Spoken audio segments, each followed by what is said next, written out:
नमस्कार, एक मत पोस्ट में आपका स्वागत है। मैं हूं सर्वेश कुकरा। नॉमिनेशन का आखिरी दिन और आखिरी दिन पे आखिरी पत्ता जयप्रकाश के पास में। थोड़ी देर बाद ही जयप्रकाश जी नॉमिनेशन दाखिल कर दोगे, आखिरी दिन है, आखिरी पत्ता आपके पास ही है। देखिए, ताश के खेल में काट का पत्ता ही सारे को बदल देता है ना। तो कांग्रेस पार्टी जैसे ही पर्चा दाखिल करेगी सारे समीकरण चेंज हो जाएंगे। बहुत लोग प्रचार करते थे कि कांग्रेस पार्टी ने देरी कर दी, आम आदमी पार्टी ने कैंडिडेट डिक्लेयर कर दिया, इसने कर दिया, बीजेपी ने कर दिया। तो आप ये देखिए कि किसी पार्टी ने कैंपेन शुरू किया अब तक। अगर सबसे पहले विधिवत रूप से कैंपेन शुरू कर रही है तो सुबह 9 बजे से कांग्रेस पार्टी का पीसीसी प्रेसिडेंट आदमपुर विधानसभा क्षेत्र में तूफानी दौरा कर रहे हैं।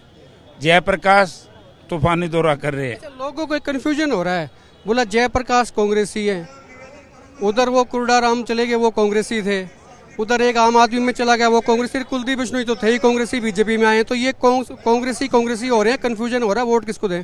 देखिए, कुलदीप बिश्नोई तो अपने परिवार का नहीं हुआ। जिसने मैं इतनी बात कहूँगा, जिसने अपने परिवार के खिलाफ आप शब्दों का इस्तेमाल किया हो, जिसने आदमपुर हल्के के स्वाभिमान को भारतीय जनता पार्टी के गिरवी रख दिया हो, तो उस व्यक्ति की चर्चा करना मेरे हिसाब से मैं मुनासिब नहीं समझता। आज का शुभ दिन है, उसको तो कल देखेंगे।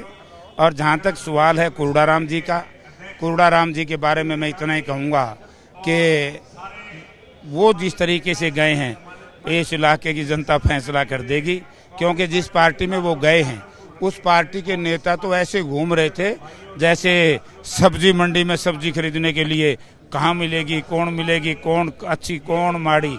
तो वो लोकदल तो कोई पार्टी है नहीं, क्योंकि लोकदल तो बीजेपी की ए टीम है और आम आदमी पार्टी बीजेपी की बी टीम है। तो वो तो पलटू राम है। पलटू राम का मैं कह रहा हूँ, जो जितनी भी पार्टी चुनाव लड़ रही है, इनके अंदर अपने कैडर में कोई आदमी इनको मिला नहीं, सभी कांग्रेस से इम्पोर्ट कर रहे हैं। तो आप यही तो मैं कह रहा हूँ कि देखो, लोकदल तो खत्म हो चुकी है। लोकदल तो आपने देखा होगा, ऐलनाबाद की जनता ने अभय चौटाला को जिताया था और उसके 1 महीने के बाद, 2 महीने के बाद चुनाव हुए राज्यसभा के। अभय चौटाला ने लोगों को भ्रमित करने के लिए कहा कि चौधरी रणजीत सिंह ने और दूसरे लोगों ने, उसके परिवार के लोगों ने विनोद शर्मा की जेब में हाथ डाल दिया। बोला मैं बताऊंगा क्या निकाल के ले आए हैं। और 4 दिन के बाद अभय चौटाला ने वहीं हाथ फंसा दिया। तो अब लोग ये नहीं पूछेंगे कुर्डाराम से, वे तो अपने नेता से न्यू तो पूछे, जिताया था बीजेपी के खिलाफ और 4 महीने के बाद किसान संगठनों का, किसानों का, वहाँ की जनता का स्वाभिमान बेच करके और भारतीय जनता पार्टी का दामन जाता था। मैं वोट दिया था कि नहीं राज्यसभा में? तो इस पार्टी को कौन वोट देगा? ये तो बीजेपी के लिए काम करने वाले लोग हैं। इसलिए शुरू से कोशिश में थे कि कोई हमें उम्मीदवार बन जाए, क्योंकि कांग्रेस पार्टी ने कुर्डाराम जी को का कैंडिडेचर स्वीकार नहीं किया, तो वो वहाँ चले गए। क्या बात है? अच्छा, टारगेट पे आज भी जेपी है, मतलब जेपी आ गया, जेपी आ जाएगा, जेपी नहीं आना चाहिए, मतलब या तो आ जाएगा या नहीं आना चाहिए, फिर आ गया है। तो जेपी क्यों है? आप इस बात को देखिए कि जेपी को आऊ तो नहीं है। जब हम छोटे थे तो माताएं बहनें, जब बच्चा नहीं सोता था, बोला सो जा नहीं आऊ आएगा, दूसरा सो जा नहीं बाबा आएगा। बाबा उनको भूपेंद्र हुड्डा के रूप में दिखता है, आऊ जेपी के रूप में दिखता है। कभी दुनिया में कोई पार्टी ये कहती देखी कि जेपी आप चुनाव ना लड़ो? अरे भाई, मेरे पार्टी लड़ाएगी तो मैं क्यों नहीं लड़ूंगा? अभय सिंह चौटाला की प्रेस कॉन्फ्रेंस थी, उसमें भी जेपी का जिक्र। भाई, अपनी पार्टी के बारे में लोग बात कम कर रहे हैं, जयप्रकाश जेपी की बात ज्यादा कर रहे हैं। इसके मायने क्या हैं? मैं उसकी बुद्धि, हमारे कहावत है, बिटोड़ा हुआ ना, बिटोड़ा में तो गुस्से निकले हैं। तो अभय सिंह चौटाला में बिटोड़ा में कोई फर्क नहीं है।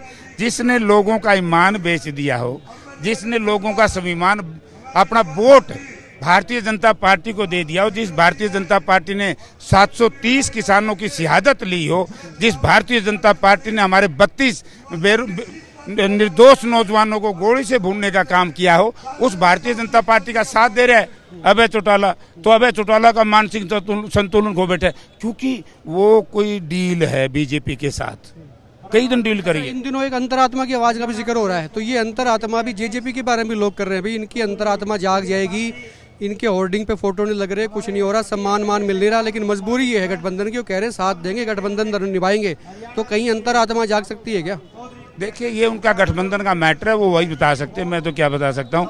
मैं तो ये कह सकता हूँ कि 3 तारीख को भारतीय जनता आपका सॉफ्ट कॉर्नर देख रहा हूँ मैं कुछ दिन से जेजेपी को लेके। नहीं, सॉफ्ट कॉर्नर तो मेरे सभी के प्रति है, मैं हार्ड किसी के प्रति नहीं, मैं हार्ड उन लोगों के प्रति हूँ जिन्होंने पिछले दिनों भारतीय जनता पार्टी के खिलाफ वोट लेकर के, जिन्होंने किसान संगठनों के नाम को लेकर के क्या मैं इस्तीफा देता हूँ, किसानों से अत्याचार हो गया और चुनाव जीता किसान संगठनों के सहारे, और फिर बीजेपी को वोट दे दिया। मैं उन लोगों के खिलाफ, वो जैसे कहते ना कि ठग किस्म के लोग, जिन्होंने राजनीति का ज्ञान नहीं, जिनकी मानसिकता अपराधी प्रवृत्ति की रही हो, और कभी वो पूछेंगे मुझसे प्रश्न करके तो मैं बताऊंगा कि कितना अपराध उन लोगों ने किया है। शुक्रिया सर बात करने के लिए। जयप्रकाश थे, और आखिरी दिन आखिरी पत्ता इनके पास है, पत्ता कितना कमाल दिखाएगा आदमपुर चुनाव में, कमेंट करके बताएं, और आप देखते रहे एक मत पोस्ट।